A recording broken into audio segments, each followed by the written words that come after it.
On my episode yesterday, as we could dip into, was Thin Lizzy's first album was reissued with all the extra stuff. Yeah, and they got Genesis bloody coming back together just to sell that pile of shite that's the first album. Oh yeah, I saw that. It's a load of bollocks. That first record was terrible. Yeah, I know. I love Genesis now, but that first record was dog shit.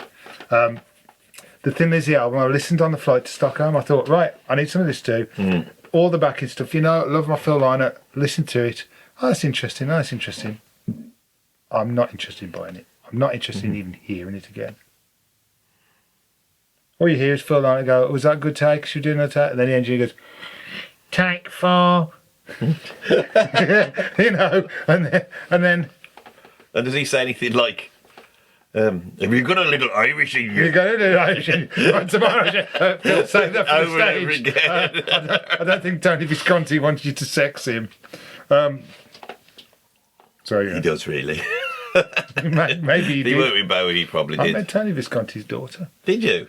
What's her name? Vicky? I can't remember now. She was doing a solo acoustic set supporting us, and she was the daughter of Tony Visconti and Mary Hopkin. Wow. Yeah, she's a very sweet girl. Sweet. I didn't ask her about her parents. I thought it would have been a bit weird. Look at that. Give us a thumbs up in a minute. We're going, right? I'm here at Lode Street Studios. We're actually mixing the sessions, the audio from the blues video we've just made with Dave Simpson. And we got stuck talking about my excellent video I made on box sets and remixes and whether these were worth anything.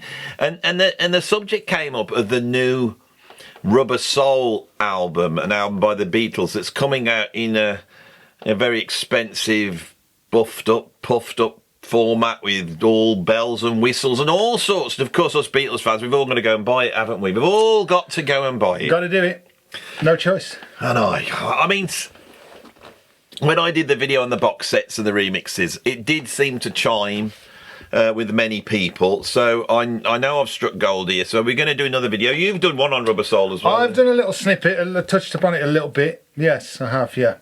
Now, on top of the Rubber Soul thing as well, I've noticed in the media that the septuagenarians Genesis, i.e. Mike Rutherford, Tony Banks and Peter Gabriel, are getting back together. Now, that finger there is denoting, because I'm holding my cup, I can't do both, but getting back together is stretching it. What they're doing is they're going to go in the studio and sit there while they remix the shitty first album by Genesis, right? And then everyone's going to go, oh, Genesis have got back together, and then they can put on this crap album and imagine them sat on a sofa in a room together. I mean, what are you going to get? Because if you buy that Genesis album, what you may as well get is, rather than all these cruddy, who was he, the bloke who produced it? I don't know enough about that. Entertainment USA, then he got in trouble. Oh, I don't know. I listened to that album once because I did a job. You did your... and I went back to the other ones because they're fantastic. They're amazing. Records. Yeah, amazing. Cool. Yeah. But that one knew was just, it is what it is, but it's not a very good album. I imagine if you buy that, if you're foolish for buying it, when you put it on, you might find instead of, very beautiful remixes of these crap tracks off their first album, you might just have the sound of a barrel being scraped. Yes, very much so. And someone rubbing their hands together with... Yes, that as well. Oh, more money for my retirement fund. Yeah, so the Rubber Soul thing was announced. Yeah, what have they actually done with this Rubber Soul? And people were going absolutely... Well, we Beatles fans have been waiting for it. We had the White Album, we had Abbey Road, Sgt. Pepper, we had Revolver a few years ago, and ever since we've been aching out and screaming for Rubber Soul because it's a fantastic album. Well, maybe not you, Andy, in your jazz fusion universe. No, I've got Rubber Soul. It's a brilliant album, right? I don't need another version of it. Yeah, this is my... I just don't... The album's like about 30 minutes long, isn't it? It is. It's very short. And this is the thing. It is a fantastic album. It's perfectly timed. There's a few duff bits on there. But does it need re-polishing up? It doesn't need polishing at all. Because it's not a turd that needs polishing. It is a work of art. It's incredible. So my point is, we're searching for something new and something better, for something that is already, near perfect. I'm hoping on this video we can boil down to what is actually going on, because obviously they're doing it for the money and it makes more money, and that's great. And the Beatles, it does have to keep going. They've got a company that looks after the legacy, and that has to be paid for. Paul McCartney doesn't need it, but the companies need it and the investors need it and all that type of stuff. Obviously when Paul McCartney dies, this will pass on to his family, and this is what it's all about. But what I'm more interested in is that why we feel that we want it, why we feel the need to go out and buy it, and why we're quite happy at this point when we probably picked up Rubber Soul for a tenner at some point. If that.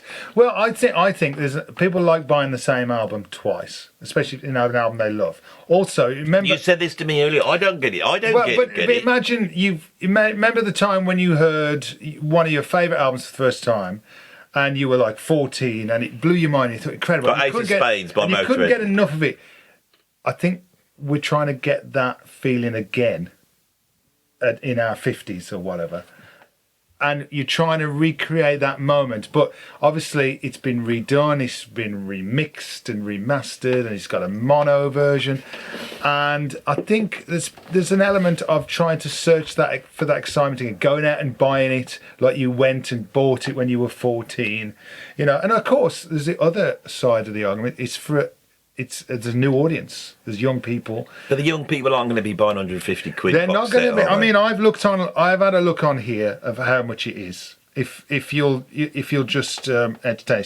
So this is the Super Rubber Soul Special Edition Super Deluxe 5 LP plus a 7-inch. This is on hmv.com, and it's £219, 99 pence. Why they need to put the 99p in? I don't know who that's for. And so we're getting 5 LPs and a single from an album that was originally 30 minutes long. So how have we stretched out to 5 albums? Don't be fooled by it. Don't buy it. Nobody needs it. Paul McCartney doesn't need it. Nobody needs it. No. Come on. You do get a little booklet that you'll read once. I don't know how. I really try. I know that this is an issue that needs to be dealt with amongst us lot, because I would rather spend my money, if I owned Rubber Soul on vinyl and I really love it, I just want to go and buy another vinyl version of it. I might get 4 or 5. Yeah, if that was one out. Yeah, I mean, that's the album. That's what I want to own. You could get a first press in mint condition of Rubber Soul. That'd be nice. Mono. Yeah, I'd say £80 to £100. Yeah, mono and a stereo. That'd be nice. I understand. To me, the album's the thing, right? I want the album, all right? I might buy it again because I'm a collector. But what I don't want, I think there's a part of me that I actually don't like the idea of attaching all this crap around this amazing album, which then gets added to the reputation of the album. I honestly feel that this is actually diminishing the album. I'm never going to stop anybody doing it. You can buy it. I'm not an anti-capitalist. I'm not saying they shouldn't do it.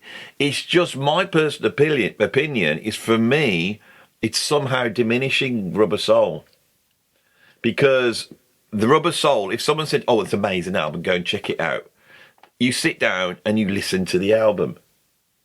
The other stuff, it's like superfluous. Yeah, why not just have when the Beatles did their anthology, they just had loads of stuff. That's fine. Got no problem with that. Box sets of extra things, go and buy it all. But I bought that and I've never listened to it again. No, you won't. I mean, I enjoyed it at the time and think, oh wow, you're like a window into this world that we didn't have access to, and it's fascinating, but beyond that, it's not really a listening experience. I don't think. You don't sit there and go, oh, let's put Anthology 1 on. You'd sit there and say, let's put Sgt. Pepper's on or put Abbey Road on. But you would say, oh, I want Anthology 1 on. And of course, I've seen it on vinyl as well. So that's another subject. Why would you need outtakes on vinyl? Vinyl now. I don't understand why you'd want scratchy outtakes on vinyl that have probably been doctored and AI'd anyway to enhance the sound. So I don't get it. And of course, this box set, it's full of instrumental backing tracks as well. Well, let's get to that because the thing is you're more knowledgeable about what's actually on this. Plus, you've got your phone there. I've got my phone here. Now, this is one of the things that I think may be going on here, and I want this to be verified. Is, of course, back then they made a mono version of the album, and they made a stereo version album. Everybody that was into all the bloody singles back in the 1960s, the stuff that was doing the work and going to number one was the mono. Coming out of one speaker on a radio. When they did the stereo versions of them, they panned everything all over the place. So when I went through my Beatles, deep dive, and I went through every single album, it wasn't until you got to like Let It Be and Abbey Road that suddenly Ringo's drums finally came into the middle. So I assume that part of this is to be able to use AI to strip out all the stems and then do a new stereo mix, placing Ringo in the middle and putting everything in a more conservative, sort of normal stereo spread, way, So when you've got it on headphones, which of course nowadays people are listening to stuff on headphones, you don't have to walk around with the drums in your one ear. Now, I don't know at this point in the video. I know that could be an issue. The first thing is that what they've done regarding the new stereo mixes? Have they put everything in the right place? I believe so. I mean, I don't. I'm not fully knowledgeable about these things. All I know is they were all done in originally. Beatles mixed in mono. They made all their records in mono, and even when, and I think this is true, Beatles nuts will probably correct me on this, but they got to Abbey Road, and Abbey Road was the first one where they didn't do a mono mix. It was just released in stereo. But I do believe they liked to listen to it in mono when they were playing back in the studio. So mono for the Beatles was the way they liked to hear themselves, and most people liked to hear themselves back then. So this is the issue for me, and this one I'm not too sure which side I come down on. There's an argument that goes, it'll be great from a functional point of view to have stereo versions of a classic album like this with incredibly iconic songs that you can listen to on your headphones and you haven't got to have Ringo over in your ear. Then there's another side to me going, but that's how the bloody tracks go. Yeah. Why not bloody take all the players off and get some really shit up players in and get them to redo the parts? Maybe you want to get, so there's a certain point when you start buffing it up, right, in that way, what are you really doing to the original? That's another worry that I have, that you start to change it in such a way that you go, which one is it? Well, in terms of stereo, it's the original one with Ringo in the one ear. That's what it is. That is Rubber Soul. It's been that for the last bloody 60 years. That's what it is. Well, I had a stereo copy of Rubber Soul for years. And I then bought myself a mono copy of it quite recently, the last few months ago, and I played that, and it's infinitely better. I gave the stereo copy to my daughter because she wanted it, and I got two. And I thought, well, I prefer the mono for me. It's just more in keeping with how I think the Beatles sounded. And I played it to my dad. My dad was around, he was there in real time when the Beatles were happening, and he said to me, that's how they sounded. That's how they're supposed to sound. Yeah, that's how they're supposed to sound. And brushing things up, it's like going to the Sistine Chapel and saying, well, we've got better paint now. Yeah, exactly. We've got better paint now. Let's make this brighter. The hand of God could be a lot more profound there. But that's not Michelangelo. No. That's something else. So I think we're looking through a modern way of hearing and experiencing things and applying it to something that happened 60 years ago. And now I've no real kind of gripe against it. I just feel like it's not we're not getting a better product. We're getting a different product. So I think we're ruining the original product by hiding the original product in a whole bunch of crap that starts to become the vast legacy of this. Now, I know in the future none of this will matter, and it's nothing you should worry about, because in the future it will be the original album, and it will be the original stereo mono mix or whatever you want to call it. None of this will matter. Right, but what I'm trying to do is slightly straw man it of going, I could understand that people would like to have a nice stereo version where it's been, and I said it before, mixed in a more conservative style. Our view of music is so conservative now That it's people are go, oh, that's out of tune, that's out of time. The drums over in the right hand side. We can't have it like this. So they really are putting on a less adventurous aesthetic, which might seem great now, but in 40 years' time they will look at it and go, God, wasn't that exciting in the 1960s when they're making rock music? By the time they got to the 2020s, it was all shite. And their shite view of what music is, they then inflicted on these bloody albums, And making it sound like a computer. Yeah, There's you smoothing it out. There's a gap in the song Roxanne, isn't there? Yeah. Where it kind of, I think it's at the end of one of the verses, it draws out and it comes back in, and it is out of time. It's like something like a half a beat late or something like that. Now, if you corrected that, it would be wrong, because it would sound and feel wrong. And I think they're correcting things as well. They did it with Sgt. Pepper's. They corrected some of the bass lines, certain bass notes that they felt were incorrect or weren't right, or the timing. This is what people don't get. It's not just the fact that you're changing it. It's more than that. It's this crap view of what music is in our late stage, end of postmodernist period, where we see music now in such a conservative and boring, perfectionist, on the grid way, that in the future people will look at it and go, that was crap. Right, this is what's going to happen, and this does happen. There's a lot of production stuff in the 1980s that even now we still go, yeah, it's never got any better. Yeah. Everyone loved it at the time. Yeah. People do have the wrong idea, and all that DX7 and gated reverb. Sometimes it sounded great, but a lot of the time it hasn't worn well. It doesn't age well. This stuff won't wear well. I know it seems great now. Now the key is here, right? With all this going on, let's use Rubber Soul as a test piece now. Let's see what's actually bloody on it. Let's see what is on this, because I've straw man. It could be they haven't done this stereo mixy thing. What are they actually advertising? Because I'm not seeing. Listen to it like listen to it mixed in stereo like albums are mixed now. You don't even use that as an advert. How are they selling this? We're selling this. So the Super Deluxe includes the new half-speed mastered stereo mix, the 26-track collection of sessions recordings that includes early versions of songs that deepen and expand the story of the album across 2 half-speed mastered LPs. Again, why would you want a half-speed mastered of outtakes?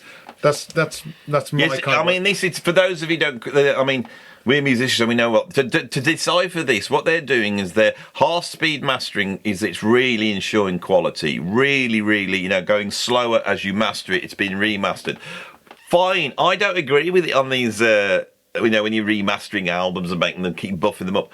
But why would you want to remaster outtakes or demos or stuff that is substandard in it? Yet you want to listen to it, but why have you got to listen to it in such pristine detail? Why? I don't get it either. But and you will pay a premium for it, obviously. It then goes on. You get the original mono album, which we've already got. It's already out there. The original Capital US album, a 7-inch non-album single, which I presume is Day Tripper and We Can Work It Out. LP is pressed on 180 gram heavyweight black vinyl. High quality. Inside polyline. There's an 88-page hard booklet with foreword by John Lennon and introduction by Paul McCartney. Photos, blah blah blah. Now, what you actually get is disc 1. You get the album, which is the new stereo mix. That'll be the new Giles Martin mix. And now, not everybody's been a fan of Giles Martin's mixes. Some people say they're a bit harsh. The Revolver one was a bit too clean cut, I thought, having got an original and the Giles Martin one. Giles Martin, I don't get it. It's like my dad worked in the car industry, right? He was a quality director, right? But no one's bringing me into bloody car companies now to say whether, Well, this video you never know. Well, but the thing is Giles Martin, he's... What's he there for? I saw him. Nepotism. I was in the lift with him when I did the Abbey Road thing with Rick Beato. He was there. Did he remix you? He got his own bloody office and everything. And I bet he has, yeah. I thought, you're all right, aren't you? You're all right remixing Beatles albums. Is your dad? I mean, it's like, I think what annoys these people go, oh, well, Giles Martin's remixed it, But it's not George. Yeah, it's like you can't have George because he's dead. Yeah. But having his son is just as good. Why? What is wrong with everybody? What is wrong that they think they're getting Charles Martin? I'm sure he's.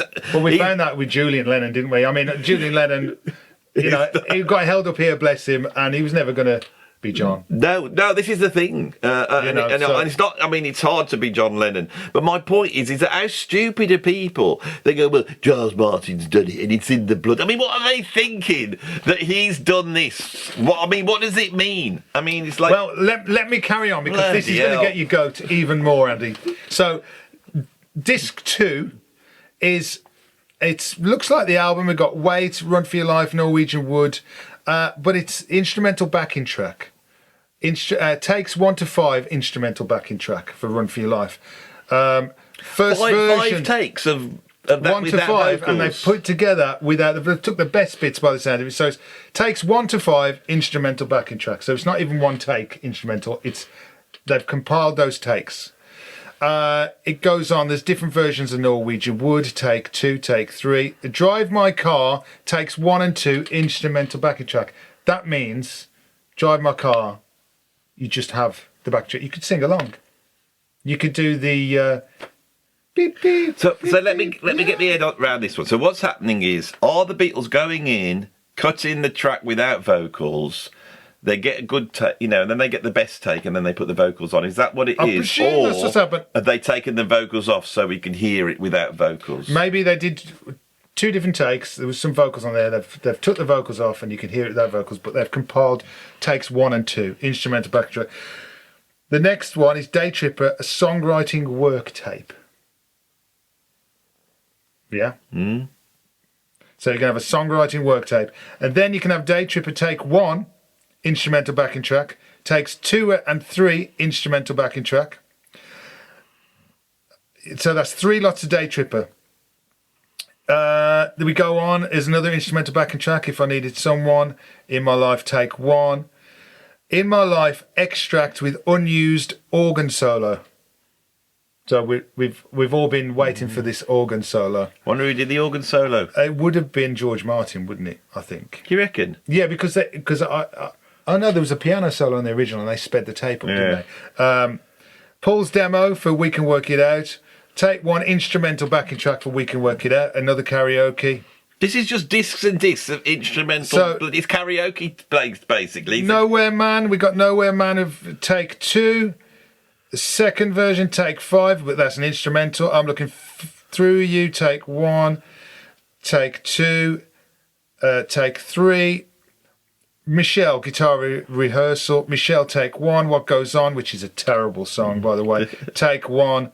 The Word, again, instrumental backing track. Girl, instrumental backing track. Beatle Talk. Think for Yourself, vocal overdub. So that's the Beatles obviously talking whilst they're doing a take or something. Now, here's the thing. This is one, it's called Little Girl, which doesn't sound too good these days. But there's a song called Little Girl, and it's John's demo. This is a song that no one knew about, apparently. So, and they probably didn't know about it because he didn't want to tell anyone about it because it was a bit crap and a bit dodgy. A bit dodgy. Now we're getting into, we got the mono, we got the album in mono, which we've already got and we've had for 60 odd years. Then you got the US album. Now the US obviously had different albums to the UK. Yeah. They had an album called Beatles 65, which would have been a compilation of tracks from Help and tracks for Rubber Soul. But you know, the Americans, they have their own experience with the early albums. But after this, they're all uniform, I think. So yeah, we got that. We don't need to go through that. And then the last disc is the Day Tripper We Can Work It Out 7-inch single, which I presume has been remastered, remixed and rebuffed and blah blah blah. So that's what we got. It just feels like the only thing that we got that people might be kind of vaguely curious about is Little Girl. The John Lennon shelved demo, which I assume will be a cassette tape they found in a drawer, isn't it? You know, possibly, yeah. See, I don't believe that's what's going on. I don't believe it. I think they sit there, Sean does, in the house. Yoko apparently has got the old Alzheimer's, so yeah. she doesn't really know what's going on. So she probably goes, you know, He gets a bit of a tape, and he sounds a bit like him, and he gets a cassette recorder, boom, Oh, see. and he goes, "Oh, little girl, dancing away." You got to have a bit of a nasally thing. He does all that, makes up something like that, and he goes, "Yoko, is this? This is one of Dad's tapes, isn't it?" And she goes, "Yeah, I think so. I think so. Yeah, I think Don't do so." the accent. And then they're up and going. This really winds me up because I know that what happens is these companies that want to make all this money go, "We found a bloody tape of John Lennon. What a new thing. Yeah, we've got a new thing. Brilliant. That means we can now put out 6 discs of shite because we'll put the new thing. What, can't we just put it on a double disc? If there was a double album coming out now, with a CD with the albums on mono and stereo like that, bang, and then a whole bunch of the best stuff off the outtake. Fair enough. Yeah. But it's a fact. This is 219 quid's worth of stuff. Yeah, it's a lot of money. And I know what's motivated it is that it's like the Led Zeppelin movie. We had this great big Led Zeppelin movie. Why? Because I found an audio interview with John Bonham. I watched that on a flight, and it was good. It's great, but that rather than just be for that. another, there's billions of Zepp documentaries out there, but this one's got an interview with John Bonham. Oh God, you got to watch this, which is a very rare thing. They, these demos. They did the similar thing with Nick Drake a few years ago. They'd found a Nick Drake recording. I think it might have been a live recording or something. They had to verify it. It took a long time to verify it because they get frauds and all kinds of things. And I like Nick Drake, I love Nick Drake. Yeah, I think it's fantastic. So, if you find a live album by Nick Drake, bang the live album. I've got no problem with that. I listened to it, and it was very, very underwhelming because all the great stuff they did, bless him, he died. What was it, like 24, 25 something? He did those 3 fantastic albums. That's the catalogue. Yeah. Anything outside of that is just a curiosity, and I don't think is there to be. Is it there to be listened and to enjoyed to? And I'm not sure. You know what? I'm trying to boil down to what my objection is. I did this video the other day. It's had a big response. You've been doing the same thing. It seems to have chimed with people. And I think what I'm trying to get across is this. You don't have to buy this. That's really what it is. Well, yes, if you want to buy it, right, and you want a big album full of all this esoteric stuff, right? That's up to you, and I'll never stop you doing it. You can do it if you want. And if that's what you want, brilliant. I'm just trying to put it out there. If you're a Beatles fan and you'll go, "I've got everything. Oh, this has come out now. If I don't buy it, I'm going to not be part of the fan base that's got everything. And they really got me here." You don't need it because it's not adding anything to it. And what I'm trying to get across is that this stuff is not part of the legacy. It really doesn't matter, right? The closest way I could explain this to you would be this. Lord of the Rings by Peter Jackson is bloody brilliant. It's brilliant, right? We all love Lord of the Rings. I watch it, once a year. Whereas The Hobbit is complete shite. Now, the reason The Hobbit is shite is because Lord of the Rings was this massive, 3 massive books, and they turned it into 3 massive films, and it stood alone like that. With The Hobbit, they decided for money to spread out a tiny little kid's book across 3 bloody films. And once you start doing that, and there's a line in bloody Lord of the Rings where Bilbo Baggins says to Frodo, "I feel like butter that's been spread across too many," that thing that's been spread across too many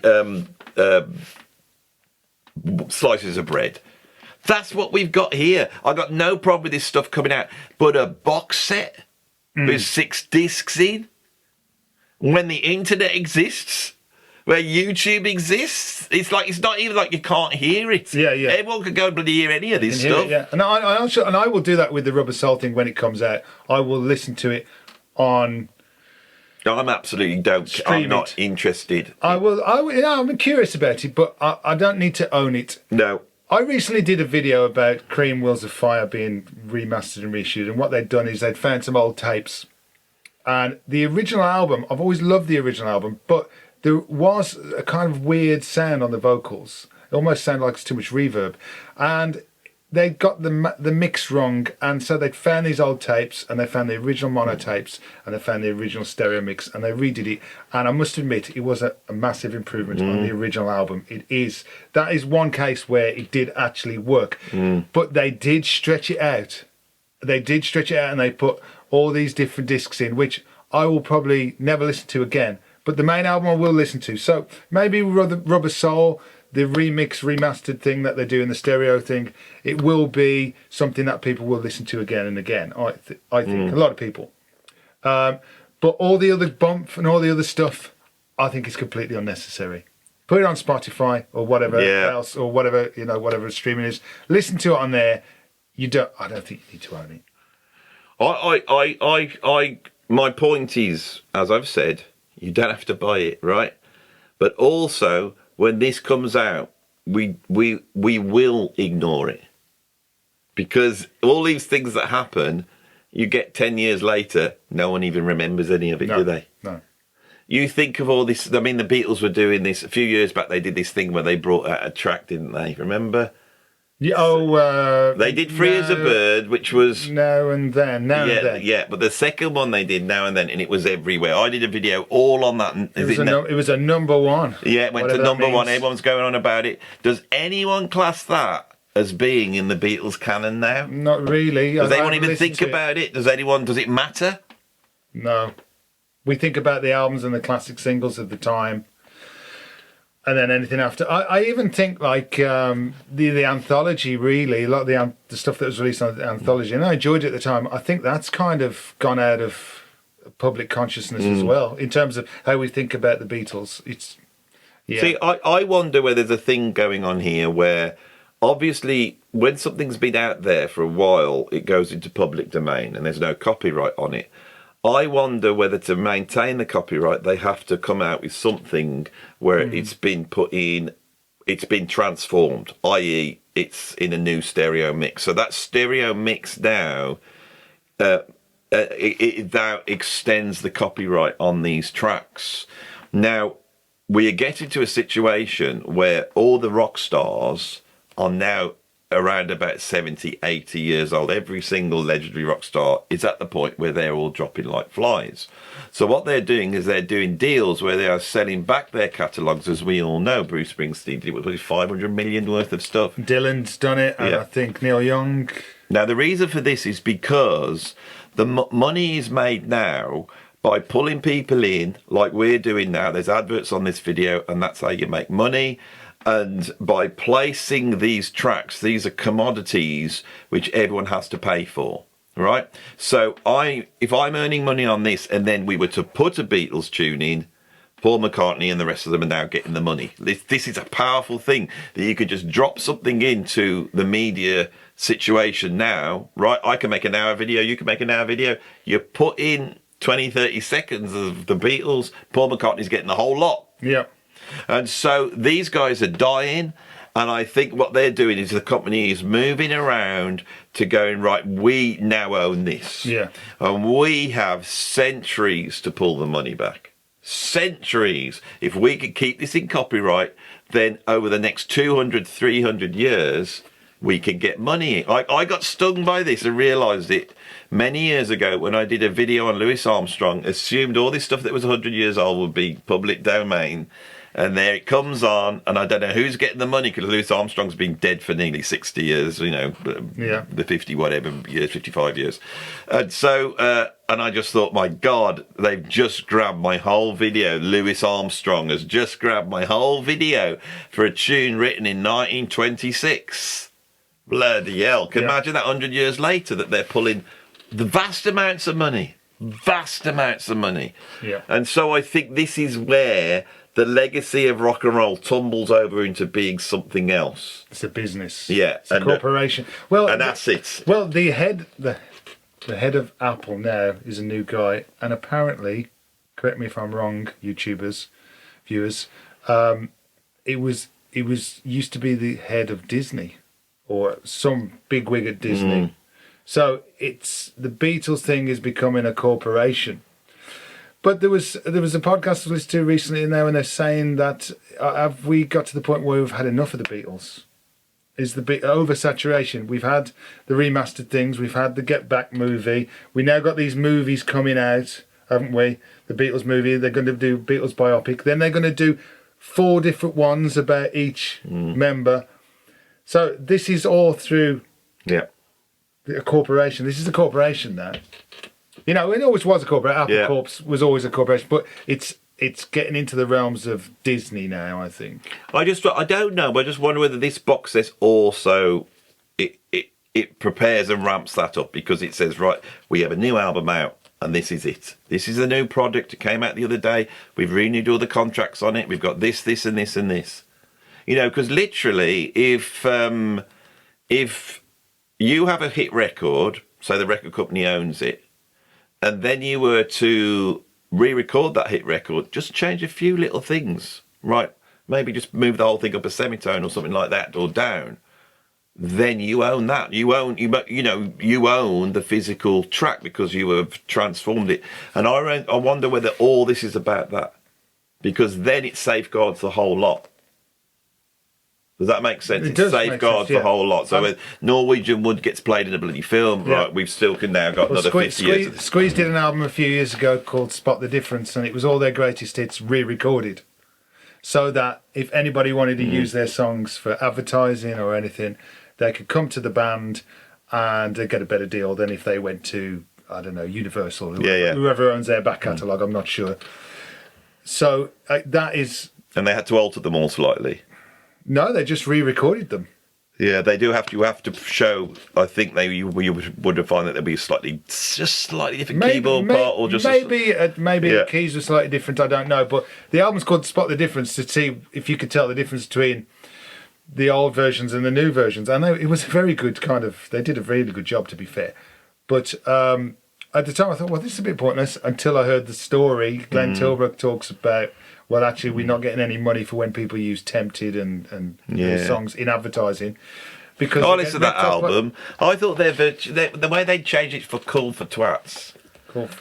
I thought it was wrong. You have to finish on a joke, you see. You finish on a joke.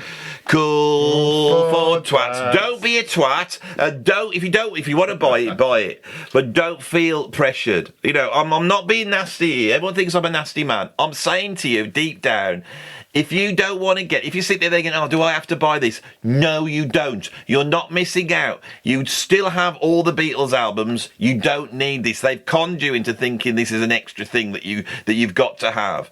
It's not. I promise you it's not. I've said so. Do you think that? You don't need it. I don't think you don't need it. I think you just need the album. Yeah, just the album. That's whatever. it. If you want the new stereo mix, or you want the new mono remastered thing, then buy that. Buy that, yeah. You don't need all the other bump. Yeah, gumph or bump is not needed. Because George and John wouldn't want you to listen to it anyway. No, did they not like it? They didn't like all that business, I don't think. Really? Yeah, Paul and Ringo in it, they're like, you know, bit of money. You know what I mean? Anyway. That's what it's really about, people. That's what it's about. I don't even think they need it. But I think it's, from my experience of rock icons, there's a massive big machine around these people. Lawyers, publishing companies, you know, merchandise, people doing film deals and all that stuff. And that has to be maintained. There's people getting up in the morning and probably working for Beatles Incorporated, and, you know, and that has to be maintained, and they have to keep going. And so there needs to be something new all the time. I think we've thrashed this one to death. But don't buy it. You don't need to buy it. I tell you now. Don't. Get rid of your bloody card. You know, you don't need to put it in Amazon or wherever you're going. Save your money. If you want it, buy it. You know, if you want to sit there and listen to 15 versions of, you know, Baby You Could Drive My Car with no vocals on. If you want that, if that's what you need in your life, buy that. You know. You could be going over to my Bandcamp and spending some money there, and then all that stuff there is stuff you've never heard before. Yeah, there's no little girl there, is there? There's no little girl there. You know, I ain't going down that avenue. Never am I going to do that. No. Or you become a patron, or most importantly, you could go over to Dave the Vinyl Vulture's YouTube and check him out. He's doing brilliant work there. He's out there searching, he's rifling through so many I did this in my sleep. Did you see I did Mr. T's record shop without you? I did see it. Was did good. you feel that you wanted to be there? I did want to be there, but it was a good episode, so I'm going to give you that. It was good. It was good. I enjoyed it. Yeah. It. And I watched it to the end as well. Did you like when I did your thing because he does this thing on his videos. It did a homage where he goes round and you see a little sort of montage of looking around, playing, and there's music and I was watching it thinking, yeah. I thought Dave's watching this now thinking, he's doing this. He's taking the mickey out of me. And very I was. Good. Anyway, very good. Thanks for watching. Dave, we're all here with Lode Street Studios. It's all good. Right, I've had my cup of tea. We're all done. Yeah. Thanks. I think I actually don't know how to stop this video because it's not my camera. Oh, okay. Let it roll. Yeah, we're in Thanks, the studio. Guys. Yeah, bye-bye. Bye. Bye-bye. Lovely bike, that, isn't it? Yeah. Posh. It is. Poshing.